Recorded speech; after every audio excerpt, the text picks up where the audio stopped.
신앙의 천년 모범자 아버지 다윗을 둔 솔로몬은 제대로 된 신앙 개성을 받아서 하나님의 그 크신 사랑을 풍성하게 받았지요.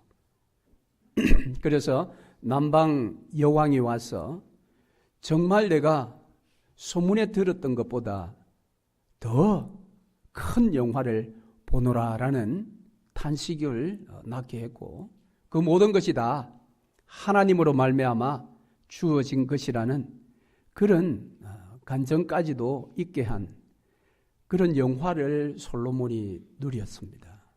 그렇지만 솔로몬은 그 인생의 후반전에 들어가면서 하나님으로 받았던 그 엄청난 이 사랑, 그 사랑에 감동되어 하나님이 원하시는 사명으로 달려가야 했었는데 그는 그 사명의 줄을 놓아버렸습니다. 그리고 하나님 사랑이 변하여 자기 사랑에 빠져버렸습니다. 그래서 모든 인생들이 누려보고 싶어하는 인생의 모든 향락의 도전장을 내밀었고, 실제 그 모든 것들을 다 해보았으나 그 인생의 노년기에 그 모든 것들이 다 헛되었다라고 그렇게 탄식했습니다. 그런데 여러분, 하나님의 사랑의 줄을 붙들고 사명의 줄의 삶을 살아내지 못했던 그 솔로몬의 이 자기 사랑의 열매는 너무도 아팠습니다. 겨우 이 모든 것이 다 헛되다라는 탄식으로 끝나지 않았습니다.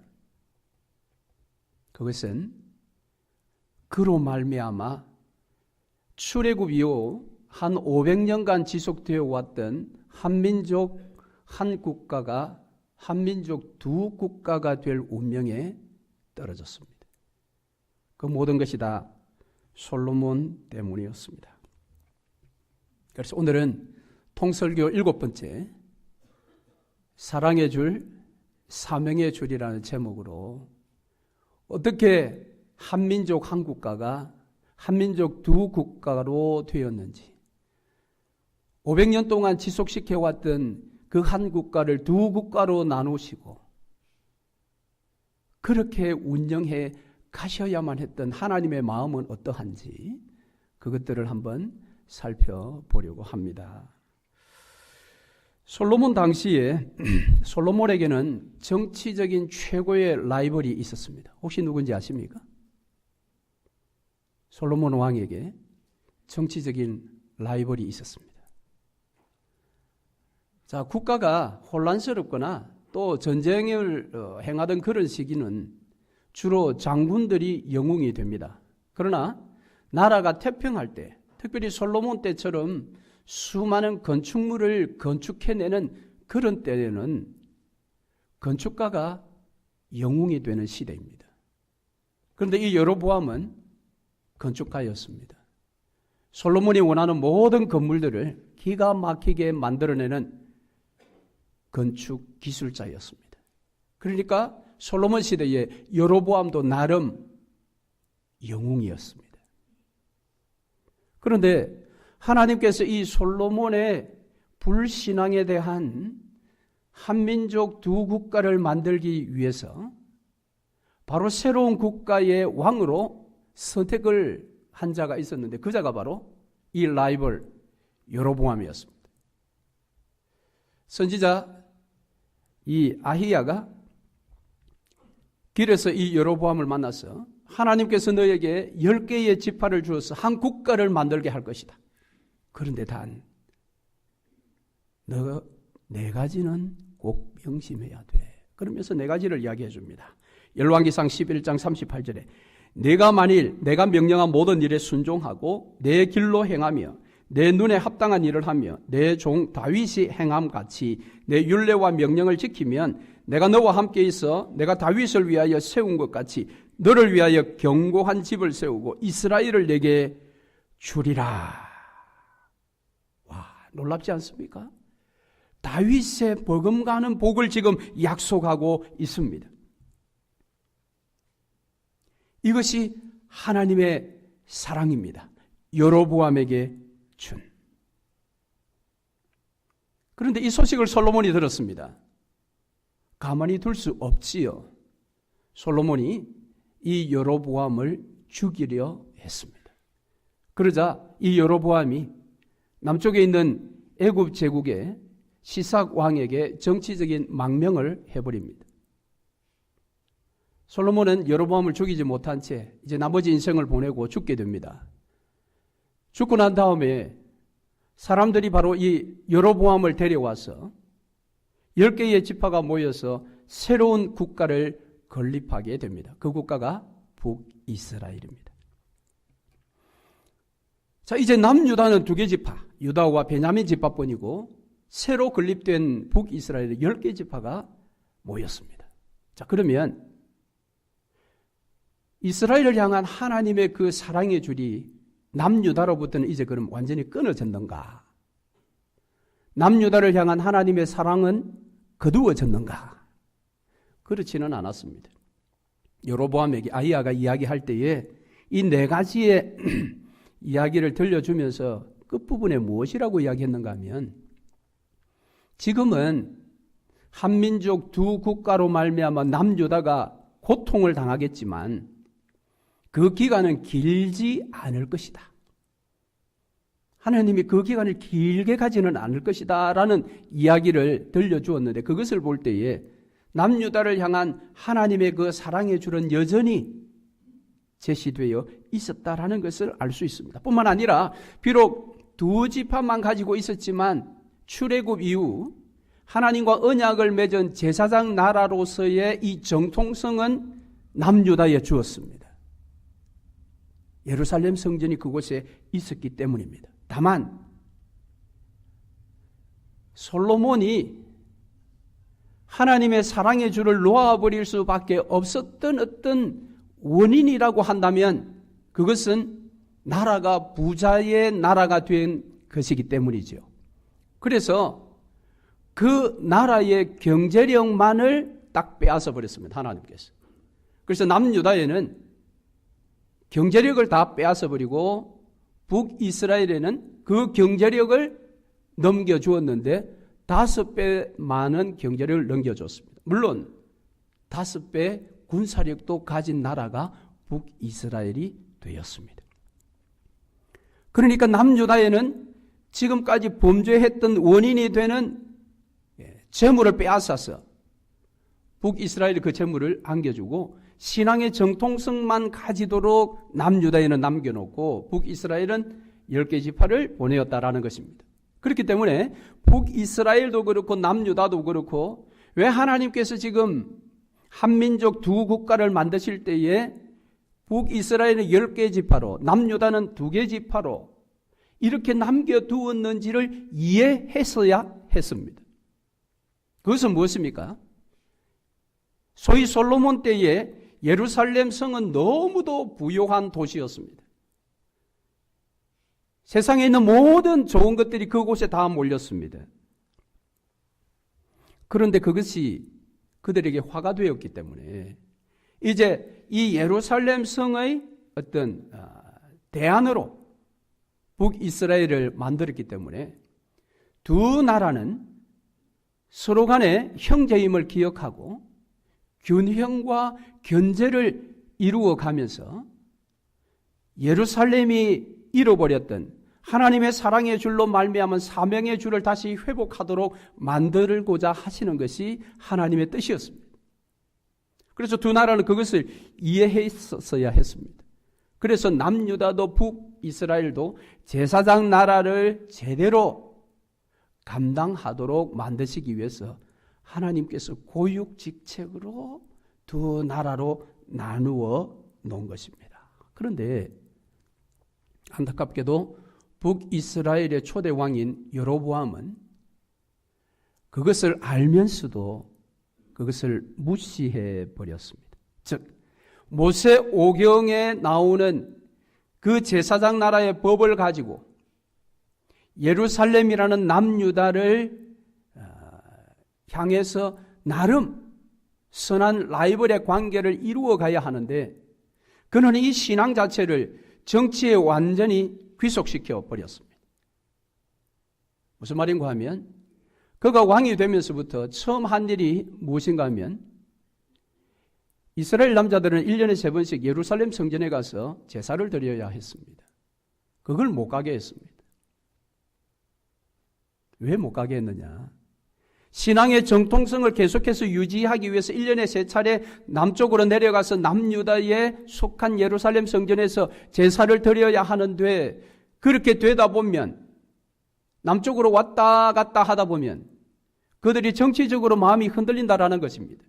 그래서 마음이 남유다로 기울을 것이다라고 그가 걱정한 것입니다. 그래서 아예 못 내려가도록 만들었습니다.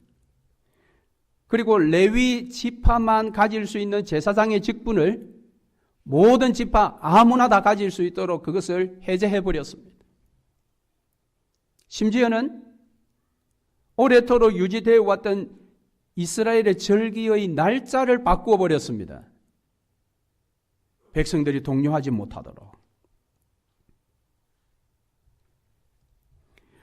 그러니까 이 여로보암이 시작부터 하나님의 사랑의 줄을 놓아버리고 그 사명의 줄을 포기해 버렸는데, 이 영향은 시간이 가면 갈수록 더 악하게 번져나갔습니다. 여로보암 사후에 그들의 아들이 왕이 되었으나 곧 쿠데타가 일어나면서 계속 반복되는 쿠데타 역사가 일어납니다. 그러다가 오므리라는 사람이 쿠데타를 일으켜서 정권을 잡았는데, 이 오므리가 정치적으로 대단한 능력을 가진 사람이었습니다. 그래서 오므리 왕조가 세워집니다. 그는 나라를 정치적으로 성공시켰습니다. 그래서 그 당시에 이 시돈 사람의 딸 이세벨이라는 이 여자를 자기의 아들 아합의 아내로 데려옵니다. 그래서 이 이세벨이 왕비로 들어오면서 우상을 가지고 오게 되는데, 그 우상이 바알입니다. 그래서 북이스라엘은 아합 시대 때에 이 바알이 북이스라엘 전체의 사람들을 지배하고 말았습니다. 급기에 하나님께서 이 북이스라엘에 선지자를 파송했는데, 그 선지자 이름이 엘리야입니다. 엘리야를 보내어서 놓쳐버린 사명의 줄을 다시 붙들고 신앙을 회복하기를 계속해서 권면하고 경고했지만, 선지자 정도가 아니라 하나님께 맞짱을 뜰 만한 교만을 가진 이 아합, 그리고 그의 아내 사악한 왕비 이세벨, 이 두 사람은 엘리야 선지자의 그 말씀에 눈 하나 깜짝하지 않았습니다.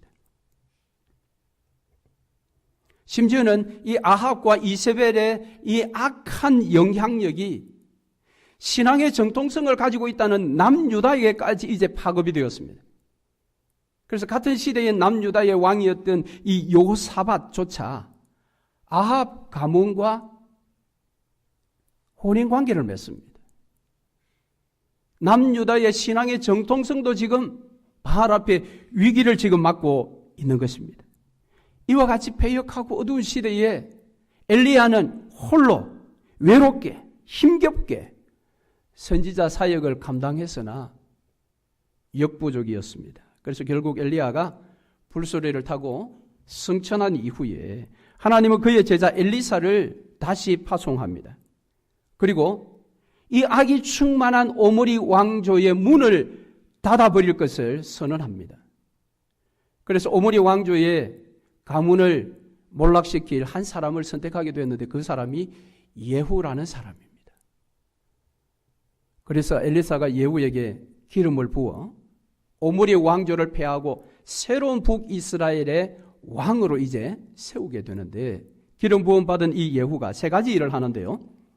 그때의 북이스라엘의 왕이었던 요람을 죽이고, 남유다의 왕 아하시야도 죽이고, 그리고 악의 화신이라고 하는 이 이세벨을 죽이게 됩니다. 그리고 바알의 신상들을 다 회파하며 북이스라엘의 종교개혁을 시작합니다. 예후가. 그래서 하나님께서 이 예후에게 약속합니다. 북이스라엘의 왕위가 너희 자손 4대까지 갈 것이다. 그렇게 약속을 했습니다. 그런데 이 예후의 종교개혁이 시작은 너무 좋았는데 아쉬운 것이 무엇인가 하면 여로보암이 단과 베델의 금송아지를 만들어 놓고 예루살렘 성전에 내려가지 못하도록 했던 이 금송아지는 부수지 못했다라는 겁니다. 예후의 개혁은 반쪽 개혁이었습니다. 그럼에도 불구하고 하나님께서 약속을 하셨기 때문에 예후의 후손들이 왕을 계속해서 하는데 4대째 왕이 하나 등극하게 되었는데 그 왕의 이름이 여로보암 2세입니다. 이 여로보암 2세, 예후의 4대손, 이 여로보암 2세 때에 북이스라엘 역사상 최고의 황금 시기를 맞이하게 됩니다. 그러니까 최고의 경제적인 부흥의 시기를 이제 맞이하게 된 것입니다. 그런데 이처럼 겉으로는 굉장히 풍요롭고 화려한 그런 시대를 여로보암 2세가 열었는데 그 내면으로 들어가 보면 종교적인 타락과 경제적인 이 불평등, 불균형의 그런 악들이 너무너무 많았습니다. 그러니까 이제는 정말 북이스라엘 전체가 제사장 나라로서의 어떤 사명을 감당할 만한 조그마한 기대도 할 수 없는 제사장 나라가 무엇입니까? 이웃과 이웃이 서로 함께 나누며 사랑하는 그런 나라가 제사장 나라인데 겉으로는 풍요롭고 화려한데 내면에 들어가 보면 경제적으로 불평등 때문에 악으로 말미암은 이 불평들 때문에 수많은 사람들이 삶의 어려움을 겪고 있는 그런 모습들이 나타난 것입니다. 그래서 하나님께서 이 여로보암 2세 때에 선지자 2명을 북이스라엘에 파송합니다. 첫 번째는 아모스 선지자입니다. 아모스 선지자를 보내어서 바로 이 경제적인 불균형으로 말미암은 경제적인 부패에 대해서 하나님께서 경고의 말씀을 던지게 됩니다. 부자들은 잘 먹고 그리고 상하궁을 짓고 엄청난 것을 누리면서도 가난하고 어려운 사람들을 무시하고 외면했던 그들에게 하나님의 경고의 말씀을 주셨고 또 한 선지자 호세아를 보내어서 호세아에게는 하나님과의 이 관계, 사랑의 줄을 놓아버린 그들의 신앙의 부패에 대해서 하나님께서 경고를 하셨습니다. 그러니까 북이스라엘은 하나님과의 관계에 있어서도 이웃과의 관계에 있어서도 부패한 총체적인 부패를 안고 있는 그런 나라가 되어버렸습니다. 그런데 여로보암 2세는 이 모든 것들이 자기의 능력이라고 생각했습니다. 아니면 그들이 섬기는 바알 신 때문에 그렇다고 생각했습니다. 사실은 그것이 아니었습니다. 자, 왜 그런가 하면 이 여로보암 2세 때가 BC 8세기경입니다. 이 BC 8세기경에 북이스라엘과 남유다가 있는 이 나라를 중심으로 이 북쪽에는 아람이라는 큰 나라가 그 당시에 강국으로 있었고 오른쪽 약간 북동쪽에는 아수르가 지금 제국이 되어가는 과정에 있었습니다. 그리고 남쪽에는 애굽이 제국으로 자리를 잡고 있었습니다. 그러니까 이 BC 8세기경에는 세계를 경영하시는 하나님의 손길에 의해서 북쪽의 아수르의 어떤 그런 힘과 남쪽의 애굽의 힘이 적절히 균형을 이루도록 그렇게 만드셨습니다. 그러니까 그 가운데 있는 북이스라엘은 너무너무 안전한 것입니다. 외세의 침략을 걱정할 이유가 없습니다. 왜냐하면 남과 북의 이 강대국 제국들이 균형을 딱 이루고 있기 때문에 그 어떠한 나라도 침략하지 않는 시대였습니다. 그러니까 자체 안에서는 활발한 상거래가 일어났고 경제가 부흥하며 모든 것이 풍요로울 수밖에 없었다라는 것입니다. 그 모든 것이 하나님의 작품이었습니다. 세계를 경영하시는 하나님의 손길이었는데 이들 그것을 몰랐습니다. 그래서 하나님께서 아모스를 보내서 경제적인 부패와 호세아를 보내서 신앙적인 부패에 대해서 경고하고 있는 것이었습니다. 뿐만 아니라 이 북이스라엘은 출발부터 남유다보다 5배 많은 복을 가지고 출발한 나라였습니다. 여러분, 우리가 사랑하는 사람을 만나서 결혼을 하여 가정을 이룹니다. 그런데 부모로부터 나름 결혼에 대한 지원을 받아서 넉넉하게 출발한 가정은 나름 가정을 세워가기가 쉽습니다. 그러나 정말 숟가락 젓가락 그것만 가지고 출발한 가정은 살아가기가 힘들지 않습니까? 여러분들은 어느 편입니까? 부모로부터 많은 걸 받아서 출발했습니까?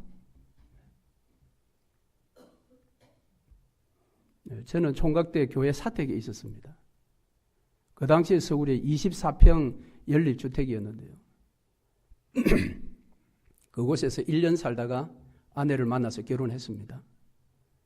집이 있으니까 당연히 집 사주지 않았습니다. 부모님이. 사줄 여력도 없었고요.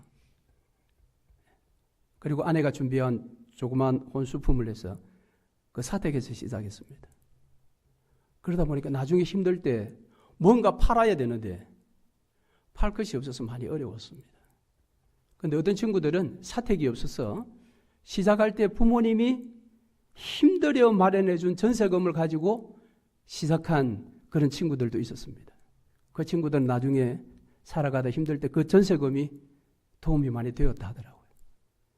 이 북이스라엘은 남유다보다 5배 많은 물질의 풍요를 가지고 출발했지만 그들은 그것을 누릴 줄만 알았지 왜 하나님께서 5배 이상의 이 풍요로움을 안겨주었는지를 몰랐습니다.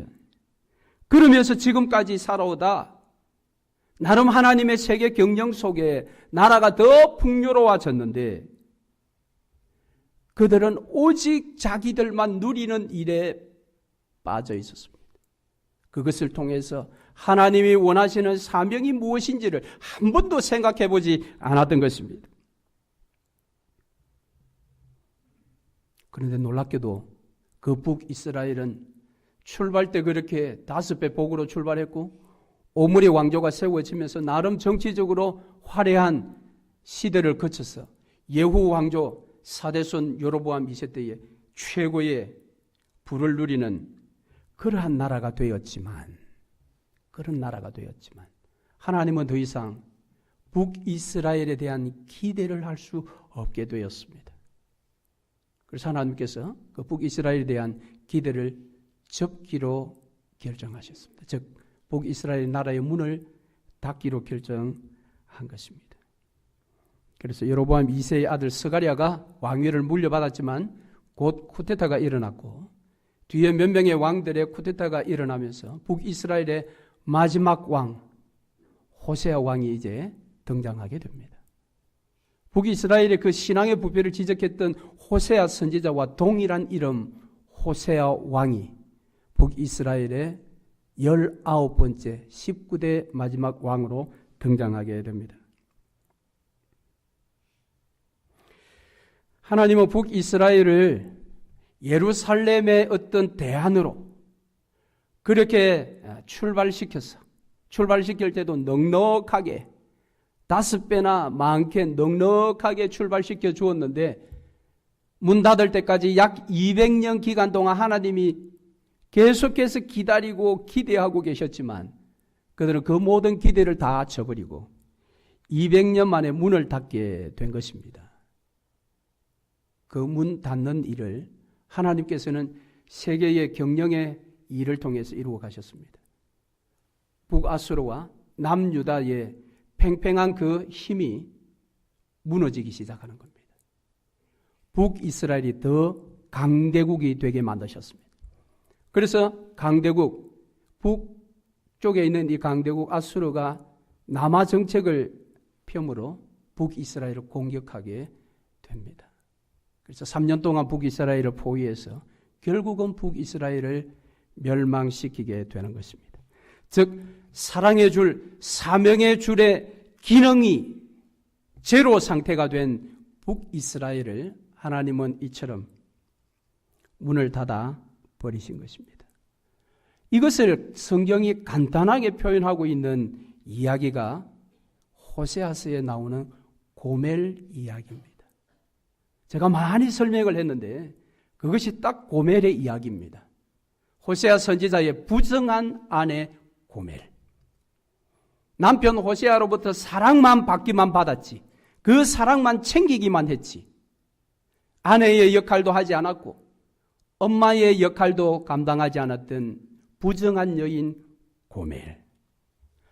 북이스라엘은 고멜 같은 나라였습니다. 그래서 하나님이 처벌하신 것입니다. 처벌받은 북이스라엘은 그들의 수도인 사마리아의 이름이 붙여진 사마리아인이 되었습니다. 그러니까 북이스라엘의 문을 닫고 나서 나타났던 현상이 무엇인가 하면 사마리아인이라는 그런 고유명사, 별명이 하나 나왔습니다. 사마리아인이 무엇입니까? 이제 북아수르로부터 문을 닫고 난 지금부터 예수님이 오셨던 그때까지 약 800년 기간인데 800년 기간 동안 남유다로부터 멸시의 천대를 받았던 사람들, 그 사람들이 사마리아인입니다. 하나님은 그들을 심판할 때 800년 동안 유다 사람들로부터 사마리아인이라는 멸시를 받게 하셨습니다. 사마리아인은 유다 사람들로부터 사람 대접을 받지 못했습니다. 예수님의 비유 가운데 소위 그 선한 사마리아인의 비유라는 것이 있지요. 거기 보면 율법사와 예수님 대화를 합니다. 그때 예수님께서 여리고로 내려가다가 강도 만난 자를 설명을 하면서 그 강도 만난 자가 제일 처음 만났던 사람은 제사장이라고 했습니다. 제사장, 강도 만난 자 부정하다고 내버려두고 갔지요. 그 다음에 온 사람이 레위인입니다. 레위인도 무시하고 지나갔습니다. 거의 죽게 된 이 강도 만난 자, 세 번째 만난 사람이 사마리아인이라고 예수님이 말씀하셨어요. 그 사마리아인이 강도 만난 자를 부축하여 그를 도와주었다라고 말씀을 하셨습니다. 그러면서 이 강도 만난 자의 이웃이 누구겠느냐라고 예수님 물었습니다. 누굽니까? 강도 만난 자의 이웃이 누굽니까, 여러분? 예, 사마리아인이지요. 그런데 율법사가 무엇이라고 대답했습니까?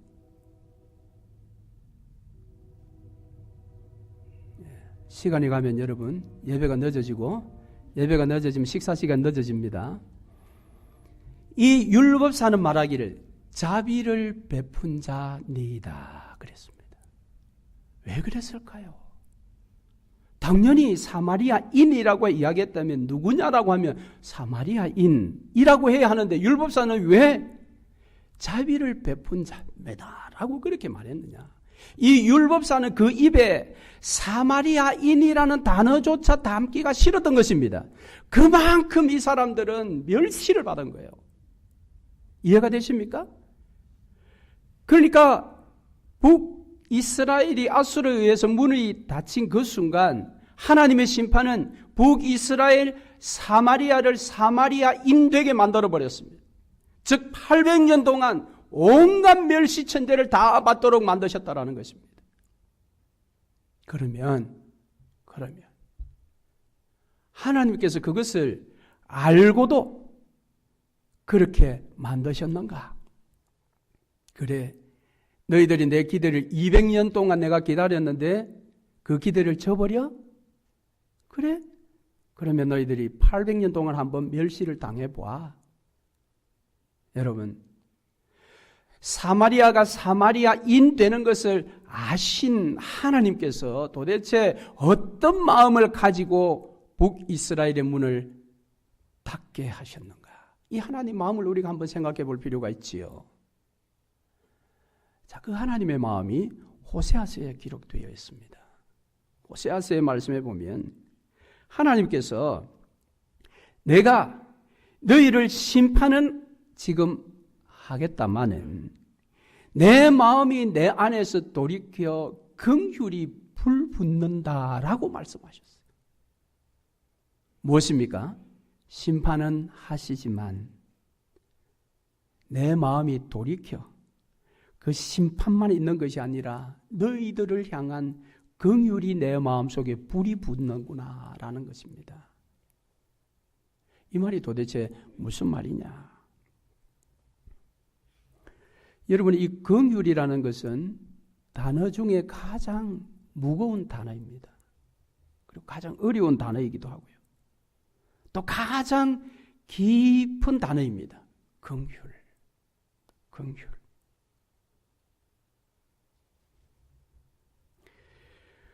긍휼이 무엇인가 하면 용서하고 싶은 마음입니다. 이게 긍휼. 하나님의 마음속에 지금 긍휼이 불일 듯하다. 우리는 인생을 살아가면서 옳고 그런 것을 자꾸 분별합니다. 여러분 그렇죠? 매사에 옳고 그런 것을 잘 분별하며 살려고 합니다. 자, 그러면 옳고 그런 것을 분별한 다음에 나가야 할 진도가 무엇인지 아십니까? 옳고 그런 것을 잘 분별했어요. 그 다음 진도가 무엇이겠습니까?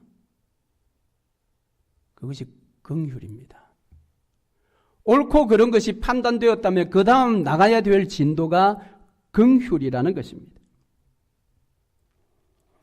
사람들은 나이가 들면 느는 것은 잔소리라고 합니다. 그래서 어린아이들이 잔소리 그만하세요. 제발. 그렇게 이야기합니다. 여러분, 잔소리가 무엇입니까? 잔소리가 틀린 말일까요? 아닐까요? 잔소리는 틀린 말이 아닙니다. 맞는 말이에요. 아이들도 그걸 알아요. 그런데 아이들은 그 잔소리 듣기 싫어해요. 왜 그럴까요? 잔소리는 분명히 여러분이 옳고 그런 것을 지금 이야기하는 것 아닙니까? 그런데 옳고 그런 것을 지금 이야기하는 것을 아이들이 잔소리라고 그러면 듣기 싫다라고 이야기를 해요. 왜 그러냐? 그 잔소리에 긍휼이 없기 때문에 그렇습니다. 긍휼은 없고 오직 정죄만 있는 거예요. 너 왜 이렇게 했어? 너 왜 이거 안 했어? 이 정죄만 있기 때문에. 그런데 하나님은 지금 옳고 그런 것을 분명하게 분별을 하셨어요. 200년 동안 기회를 주었지만 그 기대를 감당하지 못하는 그들에게 오름을 통해 문을 닫겠다라고 지금 선언한 것이지요. 그런데 비록 문을 닫지만 그 속에 긍휼을 담고 있다라는 것입니다. 할렐루야. 그러면 하나님께서 내 마음이 돌이켜 긍휼이 불붙는다라고 하셨던 그 말의 실체가 뭐냐? 아니 도대체 뭐 때문에 그렇게 말씀하셨고 그 말은 도대체 이후에 어떻게 되었는가? 그것에 대한 답을 우리가 알아야 합니다. 그 답은 놀랍게도 남유다의 선지자로 그 시대에 보내었던 이사야 선지자의 글을 통해서 우리는 답을 알 수가 있습니다. 자, 이 남유다에서 활동했던 이사야가 그의 책 이사야 9장 6절에 이런 이야기를 합니다. 이는 한 아기가 우리에게서 나고 한 아들을 우리에게 주신 바 되었는데 그 어깨에는 정사를 메었고 그 이름은 기묘자라 못사라 전능하신 하나님이라 영존하시는 아버지라 평강의 왕이라 할 것이요. 800년 후에 이사야가 이 예언을 했던 이후에 800년 뒤에 나타나실 메시아, 그 메시아는 강력한 능력을 가진 메시아라고 9장에서 소개를 하고 있습니다. 뿐만 아니라 이사야는 53장에 정반대의 메시아의 모습을 소개했습니다. 그가 찔림은 우리의 허물 때문이요 그가 상함은 우리의 죄악 때문이라. 그가 징계를 받음으로 우리는 평화를 누리고 그가 채찍에 맞음으로 우리는 나음을 입었도다. 고난받는 종의 모습. 이 고난받는 종의 모습, 그 고난을 통하여 능력을 발휘하는 사람 눈에는 약하게 보이지만 그 약함 속에 강함을 가지고 있는 메시아 예수에 대해서 53장에 또 소개를 하고 있습니다. 그러니까 9장에 강력한 능력을 외부적으로 갖춘 메시아, 그러나 외부적으로 드러나기는 연약한 순 같은, 그러나 그 속에 강함이 있는 바로 양 같은 메시아. 이 두 메시아의 약속을 딱 합쳐보면 바로 그것이 십자가입니다. 십자가. 무엇입니까? 하나님께서 북이스라엘을 심판하시며 내 마음이 돌이켜 긍휼이 불붙는다, 이 말씀은 800년 뒤에 메시아를 예언하심으로 그것이 800년 뒤에 예수 그리스도를 통해서 이 땅에 긍휼에 불붙은 하나님의 그 일이 나타나게 해 주실 것이라고 약속하신 것입니다. 할렐루야.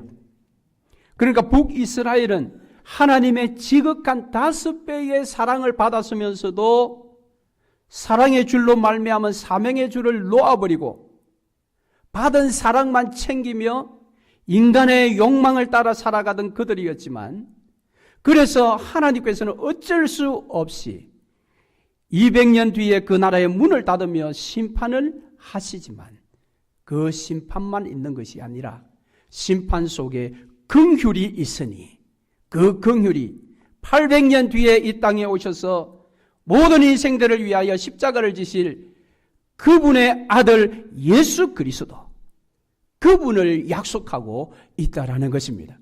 할렐루야.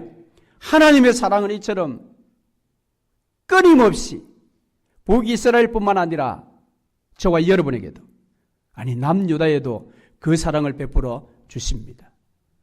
그 사랑이 남유다에도 필요하지 않겠어요? 그러니까 이사야가 지금 이 예언을 할 때에 남유다의 왕이 히스기야였습니다. 우리 히스기야 그러면 선한 왕으로 알고 있죠? 이 히스기야가 처음에는 하나님을 의지하지 않았습니다. 왜냐하면 북쪽에 지금 아수르가 제국이 되어서 북이스라엘을 공격하며 이제 남하 정책을 해 내려오는 그것을 볼 때에 그 시대의 남유다의 왕이었던 히스기야가 생각할 때 저 아수르의 남하 정책을 이제 막기 위해서는 남쪽의 제국인 애굽의 힘을 빌어야 되겠다고 판단한 것입니다. 그래서 애굽 요청을 계속해서 한 것입니다. 그때에 이사야 선지자가 히스기야에게 그것이 아니다라고 했습니다. 왜냐하면 남유다는 신앙의 정통성을 가진 제사장 나라이기 때문에 나라가 제국에 의해서 침략을 받을 위기에 있을 때 다른 제국의 힘을 빌어서 그것을 막을 것이 아니라 하늘에 계신 하나님께 도움을 요청해야 된다고 이야기했습니다. 히스기야가 말을 듣지 않았습니다. 그래서 이사야가, 그 학식이 박식한 이사야가 3년 동안 벌거벗은 몸으로 예루살렘에 출퇴근을 했습니다. 왜? 애굽을 의지하지 말고 하늘에 계신 하나님을 바라보라고 이사야가 퍼포먼스한 것입니다. 벌거벗은 몸으로 3년 동안 예루살렘을 출입하며 히스기야에게 하나님을 의지하자라고 그렇게 이야기했지만 히스기야는 결국 말을 듣지 않았습니다. 그런데 애굽의 힘을 빌어서도 내려오는 아수르의 그 힘을 막지 못했습니다. 드디어 아수르의 랍사게라는 장군이 18만 5천 명의 대군을 이끌고 예루살렘에 쳐들어옵니다. 그리고 예루살렘을 향해서 이 랍사게 장군이 외칩니다. 빨리 항복하라고. 그러면서 있을 수 없는 이야기를 합니다. 즉 아수르의 신이 너희 유다의 신보다 더 강한 신이다라고 외쳤습니다.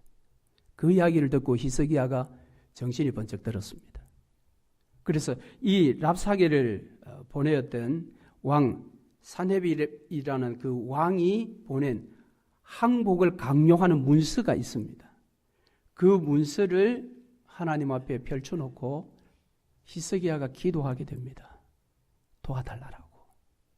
하나님께서 그의 기도를 들으시고 그 밤에 이 아수르가 끌고 내려왔던 18만 5천 명이라는 그 정예 부대를 한밤에 다 죽여버렸습니다. 하나님께서. 할렐루야. 그것이 아마 역사가들은 전염병, 패스트가 아닐까 그렇게 생각을 합니다. 왜냐하면 하룻밤에 그 군사 18만 5천 명이 다 죽어버린 거죠. 하나님께서 역사하신 것입니다. 그러니까 이 히스기야는 그렇구나. 제국의 공격을 막아설 수 있는 것은 또 다른 제국의 힘이 아니라 하늘에 계신 하나님이시구나라는 것을 온몸으로 배운 사람이에요. 그러니까 그들에게도 그 하나님의 사랑의 결정체인 800년 뒤에 오실 예수 그리스도가 남유다에도 분명히 필요했다라는 것입니다. 그러니까 남쪽과 북쪽 모두에게 하나님의 아들 예수 그리스도가 필요했던 것입니다. 그런데 그것은 지금 이때가 아니라 이미 모세 시대 때에 하나님께서 그것을 약속을 하셨어요. 모세 시대 때에 예수님께서 제사장이 입는 이 옷을 어떻게 지어 입으라라고 이제 가르쳐 주셨어요. 그때에 이 금태를 이제 양 어깨에 이렇게 두르게 되어 있는데 그 양 어깨의 금태에 12지파의 이름을 다 새겨 넣으라고 했습니다.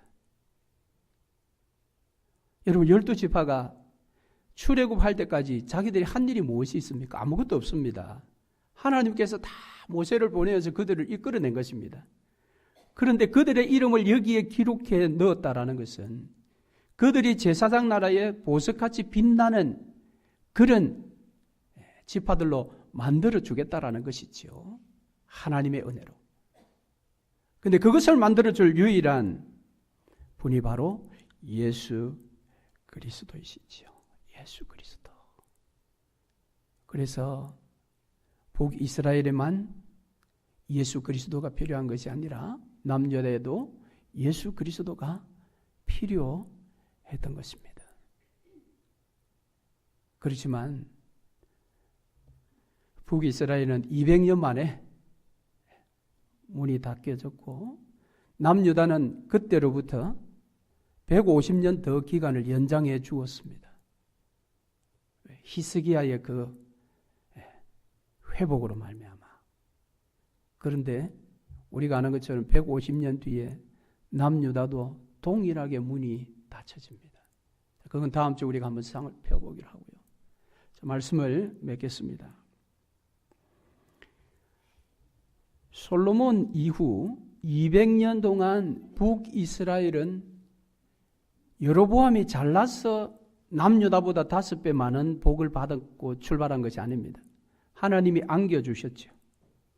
그런데 그 안겨주심은 남유다 예루살렘을 신앙의 좋은 자극을 주어서 서로 간에 같이 제사장 나라를 잘 이끌어가도록 만들기 위함인데 북이스라엘은 200년 동안 그것은 싹 덮어버리고 오직 받은 것 잘 먹고 잘 살고 잘 누리는 거기에 정신이 팔려서 200년 동안 그렇게 살다가 마지막에 멸망했다라는 것입니다. 그런데 그렇게 멸망시키면서 하나님의 마음은 그 안에 긍휼을 품고 있었으니 그 긍휼이 예수 그리스도. 그래서 그 예수 그리스도로 말미암아 다시 한번 모든 인생들과 민족과 나라가 하나님이 변함없이 내려주시는 이 사랑의 줄을 붙들고 남은 생의 사명의 삶을 위해서 힘차게 달려가기를 기대하고 계셨던 것입니다. 그래서 그 하나님은 오늘도 우리에게 이 성경 말씀을 통해 비록 수천 년 전의 이야기지만 이 이야기를 읽고 듣는 저와 여러분이 하나님이 오늘도 변함없이 내려주시는 이 사랑의 줄을 붙들고 남은 생에 자기 사랑을 위해서 사는 것이 아니고 하나님으로부터 받은 사랑을 하나하나 빼먹여 가면서 사는 것이 아니고 그 사랑의 줄로 말미암은 사명의 줄, 사명의 줄. 그 사명의 줄의 삶을 살기를 원하십니다. 저와 여러분이 그 길로 힘차게 달려가시기를 주의 이름으로 축원합니다. 아멘.